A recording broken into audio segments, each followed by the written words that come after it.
The stars shone bright against the black of space. The human ship Defiance moved slowly through the emptiness. Its metal hull gleamed under the distant light of stars. Captain Lisa Howard sat in her command chair. Her blue uniform was neat and clean. Her short brown hair was pulled back from her face. She looked at the big screen in front of her. "Status report," she said in a calm voice. Officer Ben Kelly turned from his screen. "All systems normal, Captain. We are at the edge of human space. No other ships in range." Lisa nodded. This was a normal patrol. The Defiance was a middle-sized ship with a crew of 200. Their job was to watch the border of human space. They had done this many times before. "Captain," said Mary Green from the sensor station. Her voice was higher than normal. "I'm picking up something strange." Lisa turned her chair. "What is it, Officer Green?" "An unknown ship, Captain. It's moving very fast toward us. It's not in our database." The bridge got quiet. Everyone knew what this meant. This could be first contact with a new alien race. Humans had met 3 alien races so far. 2 were friendly. 1 was not. "Follow first contact rules," Lisa ordered. "No aggressive moves. Weapons on standby only. And broadcast our position and identity on all channels." Officer Paul Wright at Communications nodded. "Broadcasting now, Captain. Sending our coordinates, ship ID, and peaceful message in all known languages." On the screen, a dark shape grew larger. It was a ship unlike any they had seen before. It was long and thin, with strange bumps along its sides. It moved with grace that showed advanced technology. "They're receiving our broadcast," Paul said, but no answer yet. Lisa stood up. "Keep broadcasting. Show them we have nothing to hide." What Lisa didn't know was that the aliens on that ship saw things very differently. On the bridge of the alien vessel, Admiral Zakhtar watched the human ship with 4 of his yellow eyes. His other 2 eyes looked at the data screens. "They are sending their exact position," said his second-in-command. Over and over. In the culture of the Vraxian Imperium, this was shocking. No Vraxian ship ever gave away its position. It was seen as either very stupid or very threatening. Only a ship planning to attack or so powerful it feared nothing would tell others where to find it. "They challenge us," Zakhtar said. His voice was like rocks being crushed. "They think we are weak. They show us where they are because they think we cannot hurt them." "What are your orders, Admiral?" asked his weapons officer. Cathar didn't hesitate. "Fire all weapons. Show these humans the price of such disrespect." Back on the Defiance, Lisa was still waiting for a response when the first blast hit. The ship shook hard. People fell from their chairs. "We're under attack," Ben shouted. "Heavy. Damage to our right side. Shields up. Return fire," Lisa ordered. She grabbed her chair as another hit rocked the ship. The Defiance fought back bravely, but the alien ship was stronger and faster. After 10 minutes of battle, the human ship was badly damaged. "We can't win this," Lisa said. "Plot a jump back to Earth Station 7. We need to warn Earth about this new threat." As the Defiance escaped into faster-than-light travel, Lisa looked at her hurt crew and damaged ship. She didn't understand why the aliens had attacked without talking first. She didn't know that by following human first contact rules and broadcasting their position, they had started a war. The First Galactic War had begun because of a simple misunderstanding. The humans thought sharing their position showed honesty and peace. The Vraxians thought it showed either supreme arrogance or a declaration of war. It would take years of fighting before either side understood their mistake. 6 months had passed since the first battle with the Vraxians. The war was not going well for humans. The Earth fleet had lost 37 ships. 3 space colonies had been destroyed. Thousands of people were dead. In a large room at Earth Fleet Command, 20 men and women sat around a round table. Maps of space showed the movement of enemy ships in red. There were too many red marks and not enough blue ones that showed human ships. Admiral Diane Miller stood at the head of the table. Her gray hair was cut short, and her face showed the stress of leading a losing war. "We need new ideas," she said. "The Vraxians have better ships, better weapons, and more numbers. We can't win by fighting the same way." The room was quiet. Then Commander Jack Russell stood up. He was younger than most of the others, with dark skin and a thin face. He had a reputation for thinking differently. "What if we use what started this war to our advantage?" he said. Admiral Miller frowned. "What do you mean?"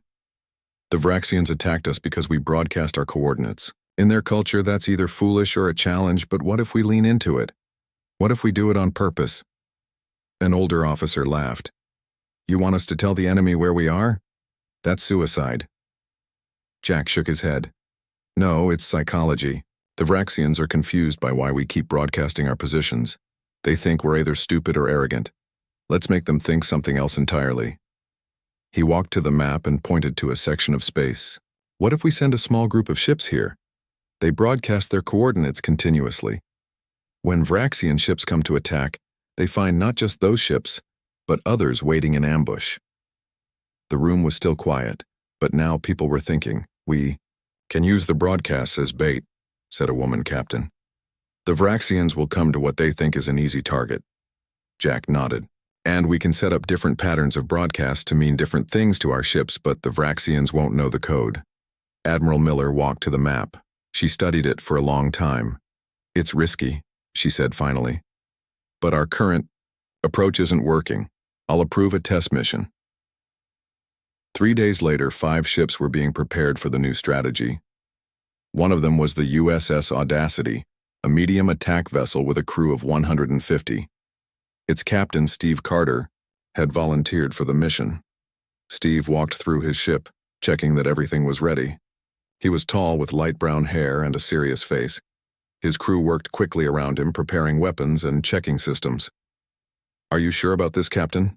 asked his first officer, Linda Martinez. "We'll be making ourselves a target." Steve nodded. "That's the point. We need to change how this war works." On the bridge, Steve looked at the special new equipment that had been installed. It would broadcast their coordinates more strongly than normal. It would send not just where they were, but a clear message. "We are here. Come find us." "All systems ready, Captain," said the ship's engineer, Officer Frank White. "Set course for the Proxima sector," Steve ordered. "Let's see if our visitors take the bait." In the Vraxian command ship, Admiral Zakhthar received the report of human broadcasts coming from the Proxima sector. "They never learn," he said to his officers. "Send 3 warships to destroy them." What the Admiral didn't know was that this time the humans were not following standard protocol. This time they were setting a trap. This time the hunters would become the hunted. As the Audacity moved deeper into the border zone between human and Vraxian space, its broadcast became stronger. "We are here," it said to the stars. "Come find us." And the Vraxians were coming. The USS Audacity moved slowly through the dark space of the Proxima sector. Its engines hummed quietly. All around the ship, the emptiness of space stretched for millions of miles, but Captain Steve Carter knew they would not be alone for long. "Broadcast. Status?" he asked, sitting in his command chair. Officer Amy Wong at Communications nodded. "Broadcasting our coordinates on all frequencies, Captain. Signal is strong and clear." Steve looked at the main screen. It showed only stars and distant nebulae for now. "All crew to battle stations," he ordered. "But remember the plan. We act like we're alone and surprised when they come." Throughout the ship, men and women moved to their positions. They checked weapons and shields. This was not a normal battle plan. They were the bait in a trap. In another part of space, not far away, 4 other human ships waited. They were hidden behind a small moon. Their engines were running at minimal power to avoid detection. On the bridge of the USS Daring, Captain Grace Lee watched her screen. "The Audacity is still broadcasting," her communications officer said. "No sign of Vraxian ships yet." Grace nodded. "They'll come. Be ready to jump exactly as planned." The waiting was the hardest part. Minutes turned to hours. The crews of all 5 ships felt the tension growing. Then, on the Audacity, sensors began to beep. "Captain, 3 Vraxian warships detected," called out Officer Dan Peters. "They're coming in fast from Sector 7. Steve straightened in his chair. "Keep broadcasting. Act normal until the last moment." The Vraxian ships grew larger on the screen. They were shaped like arrowheads, sharp and deadly. Their dark metal hulls absorbed light rather than reflected it. On the lead Vraxian ship, Sub-Admiral Grath looked at the human vessel with all 6 of his yellow eyes. "Just one ship," he said to his crew, "and they're telling us exactly where they are. Humans are strange creatures. Should we hail them before attacking?" asked his second. Grath made a sound like grinding metal, which was Vraxian laughter. "No need. Their arrogance will be their end. Prepare all weapons." On the Audacity, Steve watched the Vraxian ships form an attack pattern. They moved with confidence, surrounding his ship. They clearly expected an easy victory. "They're in position," Officer Peter said. "Weapons locked on us." Steve pressed a button on his chair. "Now!" At that moment, the Audacity's broadcast changed. It sent a simple code. 3 pulses, then 2, then 3 again. In the hiding place behind the moon, Grace Lee saw the signal. "That's it. Jump now." The 4 hidden human ships activated their faster-than-light drives in a special way. They didn't jump far away but very close to the Audacity and the Vraxian ships. The jump was precise, calculated to put them at exact points around the Vraxian formation. On his ship, Sub-Admiral Grath was about to give the order to fire when alarms blared. "New contacts!" shouted his sensor officer. 4 human warships. They've appeared inside our formation." "Impossible," Grath said. But the evidence was on his screen. The human ships had appeared so close that the Vraxians' main weapons couldn't target them effectively. The big guns were designed for long-range combat, not for ships almost touching them. "Open fire," Steve ordered on the Audacity. All 5 human ships fired at once. Their smaller weapons were perfect for close combat. Laser fire cut across the Vraxian hulls. Missiles hit at point-blank range. The battle lasted less than 5 minutes. 2 Vraxian ships exploded in balls of fire. The third was disabled, drifting with no power. "Record everything," Steve ordered, "and keep broadcasting our coordinates." The human ships sent the battle recordings along with their position data. The message was clear. "We broadcast not because we're foolish. We broadcast because we want you to come." In Vraxian space, other ship commanders would see these recordings, and they would begin to wonder if responding to human broadcasts was such a good idea after all. In the Great Command Center of the Vraxian High Command, Admiral Zikthar watched the battle recordings for the 3rd time. His yellow eyes narrowed as he saw the human ships appear out of nowhere, right next to his vessels. The room was dark, lit only by the glow of screens showing maps of space and battle data. "Play it again," he ordered. His officers obeyed. Once more he watched the USS Audacity broadcasting its position. He saw his own ships move in for what they thought was an easy kill. Then he saw the human trick, the sudden appearance of 4 warships inside his formation, too close for the main Vraxian weapons to target. "They used the broadcast as a signal," said his chief strategist. "The coordinates helped their other ships make precise jumps to exact positions." Zikthar made a low growling sound. "They have turned our understanding against us. What we thought was stupidity or arrogance was actually a trap." Reports were coming in from across Vraxian space. More human ships were broadcasting their positions.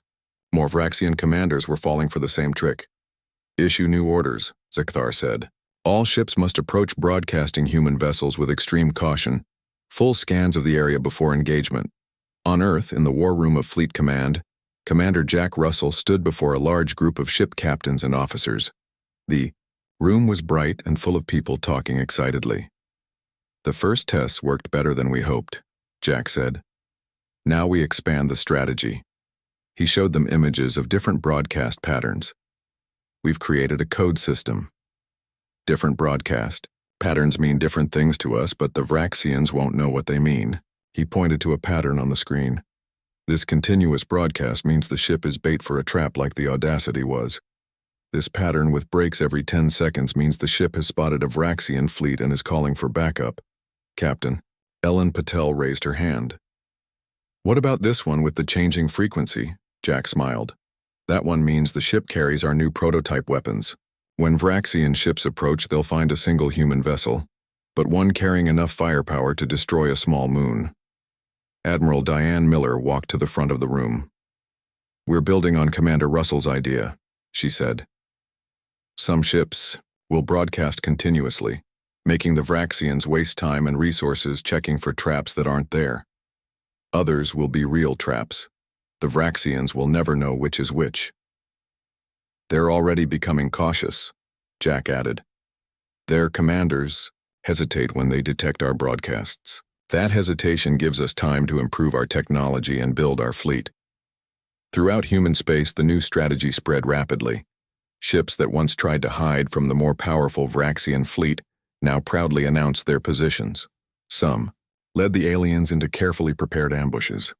Others carried devastating new weapons.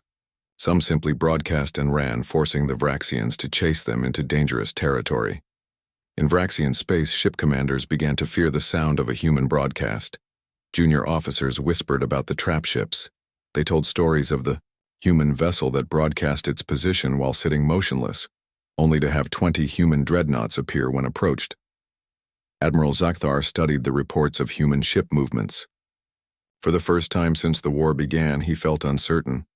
The humans were changing their tactics faster than the Vraxians could adapt. "They're turning a weakness into a strength," he said to his command staff.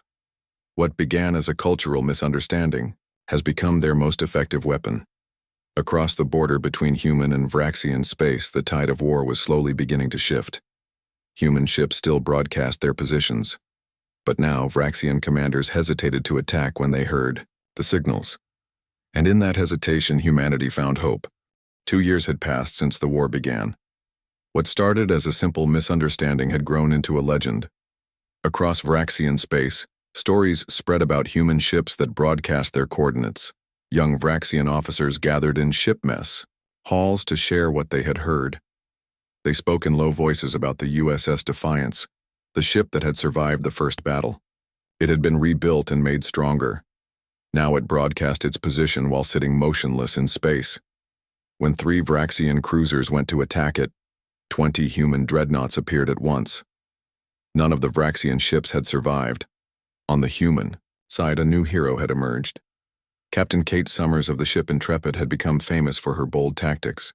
Her ship was smaller than most, but had been fitted with special equipment. Kate was tall, with red hair cut short for space travel. She had a way of speaking that made people trust her. Her crew would follow her anywhere. "Prepare another broadcast," she told her communications officer, Peter Johnson. Peter looked up from his station. "What should it say this time, Captain?" Kate smiled. "Let's make it personal. Send our coordinates and add this message. Fleet Commander Vrak, the Intrepid is waiting. Come alone if you dare." Peter's eyes went wide. "You're calling out a Vraxian commander by name?" "Yes," Kate said. "They hate that most of all." The Intrepid sent its challenge into space. It didn't take long for a response. 6 Vraxian ships jumped into the area, led by Fleet Commander Vrak's flagship. It was twice the size of any other ship in the group. On his bridge, Vrak stared at the small human ship on his screen. "She dares to challenge me by name," he said. His voice was like stones grinding together. "Destroy her ship. No prisoners." The Vraxian ships moved forward, weapons charged. But Kate Summers had planned for this. The Intrepid had not come alone. "They're in position," Peter said, reading 5 Vraxian ships plus the flagship. Kate nodded. "Send the signal." The Intrepid changed its broadcast pattern. 3 short bursts, then a long one, then 3 more short bursts. Suddenly, space itself seemed to twist around the Vraxian ships. 10 human vessels appeared, not from faster-than-light jumps but from special hiding technology. They had been there all along, invisible until now. "Open fire," Kate ordered calmly. The battle was fierce but one-sided. The Vraxian ships tried to escape, but they were surrounded. Within 20 minutes, 3 enemy ships were destroyed. 2 more were damaged beyond repair. Only Vrak's flagship managed to jump away, badly damaged. This was the 3rd time Kate Summers had personally challenged a Vraxian commander, the 3rd time she had won. Her name was now spoken with fear in Vraxian military circles. In Vraxian, military academies, teachers began training cadets about human broadcast patterns. If you detect a human ship broadcasting its coordinates, retreat immediately unless you have overwhelming force, they taught. And even then, be prepared for traps. What had begun as a strange human custom had become the most feared tactic. In the galaxy, the psychological victory was complete. On Earth, Admiral Diane Miller met with Commander Jack Russell to discuss their success. "Your strategy has worked better than we hoped," she said. "The Vraxians now hesitate every time they detect a human broadcast." Jack nodded. "But they're smart. They'll develop countermeasures eventually." "Then we'll need to stay one step ahead," Diane replied. "What's next?" Jack looked at the star map showing human and Vraxian space. "We change the game again. We make our broadcasts mean something new." The war was far from over. But for the first time, humans had a real advantage. They had taken what seemed like a weakness and turned it into their greatest strength. And somewhere in Vraxian space, Admiral Zuckathar was planning his own new strategy to counter the dreaded human broadcasts. 4 years into the war, the Vraxians finally developed a counter-strategy. Admiral Zuckathar had spent months working with his best scientists and tacticians. They studied every battle where humans had used their broadcasting trick. They looked for patterns and weaknesses. "We cannot continue to lose ships to these human traps," Zuckathar told his command staff. The large meeting room on the Vraxian homeworld was filled with military leaders. All of them had lost ships to human broadcasting tricks. "Our solution is ready," said Chief Scientist Muravir. She was smaller than most Vraxians, with only 4 eyes instead of 6. But her mind was respected by all. She pressed a button, and a hologram appeared in the center of the room. It showed small, sleek ships with no obvious weapons. "Automated drones," she explained. "No crew, controlled from a distance. We will send these to investigate human broadcasts instead of our crewed vessels." The military leaders nodded in approval. Using drones would mean no more Vraxian lives lost to human traps. "The drones will approach broadcasting human ships from many directions," Morev continued. "They will scan for hidden human vessels or weapons. If they find nothing, then our main ships can attack safely." Admiral Zuckathar approved the plan. Within weeks, thousands of drones were built and deployed across Vraxian space. Captain John Harrison of the human ship Conviction was the first to encounter the new Vraxian tactic. His ship was broadcasting its coordinates near the border between human and Vraxian space. "Captain, small objects approaching from multiple vectors," reported Sensor Officer Olivia Clark. "They appear to be unmanned drones." John frowned. He was a veteran captain with gray at his temples. He had led his ship through 12 successful trap operations. But this was new. "The Vraxians are learning," he said. "They're sending drones to spring our trap without risking their main ships." His first officer, Sam Rivera, looked concerned. "Should we still spring the trap as planned?" John thought for a moment, then shook his head. "No, let's try something different." He turned to his helm officer. "Plot a course away from here, but keep broadcasting our coordinates." "You want to run?" Sam asked, surprised. "Not run," John corrected. "Lead. Those drones will follow us, reporting our position back to their fleet." The Conviction changed course. As John had predicted, the Vraxian drones followed. Hour after hour, the human ship led the drones on a careful path through space. "Where are we going, Captain?" Sam asked after a while. John pointed to a star chart. "Here, the Tanis asteroid field." Sam's eyes widened. "But that field is perfect for what we need," John finished. What the Vraxians didn't know was that human engineers had spent months working in the Tanis asteroid field. They had planted hundreds of thermonuclear devices on the larger asteroids. As the Conviction approached the field, Officer Clark reported, "All drones still following, Captain. Count is up to 37. "Good," John said. "Take us into the field, slow speed. Follow the exact path we planned." The Conviction moved carefully between the floating rocks. The drones followed close behind, sending back constant updates on the human ship's position. When they reached the center of the field, John gave the order. Now! The conviction jumped to faster-than-light speed, disappearing instantly. A second. Later, the nuclear devices hidden on the asteroids detonated. The explosion rippled through the entire field. Every drone was destroyed in the massive chain reaction. The blast was so large it could be seen from neighboring star systems. When the conviction reappeared at a safe distance, it sent a new broadcast. The message was simple. The rules have changed again. In his command center, Admiral Zuckthar received the news of the lost drones. Once again, the humans had adapted faster than expected. Once again, the broadcasts that seemed to reveal weakness had hidden a deadly trap. The game of strategy continued. 6 years of brutal war had left both sides exhausted. Human colonies had been destroyed. Vraxian planets had been bombed. Millions of lives had been lost on both sides. The fighting had spread across dozens of star systems. Admiral Diane Miller looked at the reports from the front lines. Food was becoming scarce on Earth. Too many farms had been turned into factories to build warships. The people were tired of war. "We need to find a way to end this," she said to her staff. Commander Jack Russell, now promoted to admiral himself, nodded.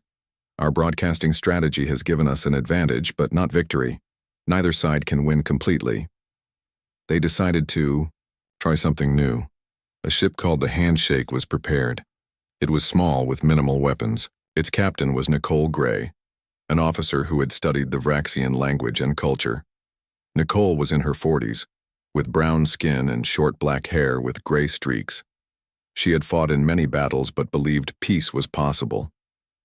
"Your mission is simple but dangerous," Admiral Miller told her. "Take the Handshake to these coordinates in neutral space. Broadcast not just your position but a request for peace talks." Nicole understood the risk. After 6 years of using broadcasts as traps, the Vraxians might think this was just another trick. "I'll need a small crew of volunteers," she said. "People willing to take this chance." 20 crew members joined her. The Handshake left Earth with little fanfare. When it reached the agreed coordinates, Nicole gave the order. "Begin broadcasting," she said to her communications officer, Alex. Ward Alex nodded, broadcasting coordinates and peace message in Vraxian language. The message was simple. "This is Captain Nicole Gray of the Earth ship Handshake. We come without tricks or traps. We wish to talk about peace. Admiral Zuckthar, will you meet us? For 3 days they broadcast and waited. Some crew members began to lose hope. "They're not coming," Alex said on the 3rd day. "They'll come," Nicole said firmly. "Keep broadcasting." On the 4th day, sensors detected multiple ships exiting faster than light. Travel. 5 Vraxian warships appeared, led by a massive command vessel. "We're being hailed," Alex said, his voice tight with tension. On the screen, the 6-eyed face of Admiral Zuckthar appeared. "Captain Gray," he said in rough human language, "you are either very brave or very foolish." "I am hopeful, Admiral," Nicole replied. "Will you meet face to face? You may bring whatever security you feel necessary." After a pause, Zuckthar agreed. The meeting took place in neutral space. A special room was set up between the 2 fleets. Nicole brought only 3 officers with her. Zuckthar came with 10 armed guards. As they began to talk, a young human ensign named Eric Young continued to broadcast their coordinates, as was standard human procedure. Kathar noticed this and pointed with one of his 4 arms. "You still broadcast your position even now. Why?" Nicole smiled. "It's a good question, Admiral. In the beginning, we did it to show transparency. We thought it showed we had peaceful intentions. We saw it as a challenge or stupidity," Zuckthar said. "Yes, a cultural misunderstanding that started this war," Nicole agreed. "Then we turned it into a military tactic." "A very effective one," Zuckthar admitted. Nicole leaned forward. "But the original meaning is still important to us. In human culture, hiding your position suggests you have something to fear. We broadcast to show we have nothing to hide, and no reason to fear those who know where we are. It's not arrogance, it's transparency." Zuckthar was quiet for a long time. Then he made a sound no human had heard before, a Vraxian sigh. Perhaps we have been fighting because we see the universe too differently, he said. It is time to learn about each other, not just fight. It was a small beginning, but as Nicole and Zikathar continued to talk, the broadcasting of coordinates which had started the war began to help end it. 10 years after first contact, the war officially ended. The peace treaty was signed on a special station built between human and Vraxian space. Leaders from both sides met to agree on new rules for how their species would live together. The treaty created clear borders between human and Vraxian territory. It set up trading posts where both species could meet safely. Most importantly, it established ways for humans and Vraxians to learn about each other's cultures to prevent future misunderstandings.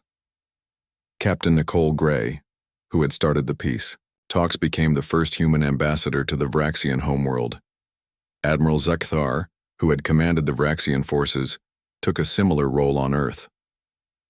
In the years that followed, human ships continued their practice of broadcasting coordinates when entering new systems. What had started as a standard protocol then became a military tactic was now a diplomatic statement. It showed that humans had nothing to hide. Other species in the galaxy noticed this strange human practice. Some found it confusing. Others respected it. All came to recognize it as a uniquely human approach to space travel. On the bridge of the exploration vessel Discovery, Captain Alan Foster watched as his ship approached a newly discovered solar system. "Begin standard broadcasts," he told his communications officer Beth Chen. "Let's make sure anyone out there knows we come in peace." Broadcasting coordinates and greetings in all known languages, Beth confirmed. This was how humans now explored the galaxy, openly, transparently, with their positions known to all. The practice that had once started a war had become the foundation of human diplomatic policy. 50 years after the war ended, a special ceremony was held at Earth's Fleet Academy. The large hall was filled with young officer cadets in their blue uniforms. At the front of the room stood an elderly Vraxian, Admiral Zikathar, now retired and walking with the help of a mechanical support. Despite his age, his 6 yellow eyes were still sharp as he looked out at the human cadets. "I have been asked to speak to you about why Vraxian generals came to dread human ships that broadcast their coordinates," he began. His voice was rough but clear. The room was silent as the cadets listened to the alien who had once been their greatest enemy. "Many think it was the clever traps your ancestors set for us," Zikathar continued, "or the advanced weapons they hid behind their seemingly open broadcasts. But that was not the true reason for our dread." He paused, looking around the room. "What we truly came to fear was the human capacity to take our assumptions and turn them against us. You transformed a cultural misunderstanding into psychological warfare, then into a path to peace." Zikathar gestured with one of his forearms. "That adaptability, the ability to completely change the meaning of an action faster than your opponent can adjust, that is why we dreaded those broadcasting ships. They represented something more dangerous than any weapon, a species that can change the rules of the game while still playing it." The cadets sat in thoughtful silence as the old admiral finished his speech. Today, all ships in the United Galactic Alliance broadcast their coordinates as standard procedure. The practice that began with human ships has spread to all member species. It serves as a reminder of how a simple misunderstanding nearly destroyed 2 civilizations, and how the ability to adapt and find new meaning saved them both. When young, cadets at the academy ask why they must broadcast their positions. Their instructors tell them the story of the First Galactic War. They learn how humans turned their greatest weakness into their greatest strength. And they understand that true power comes not from hiding, but from being seen and understood.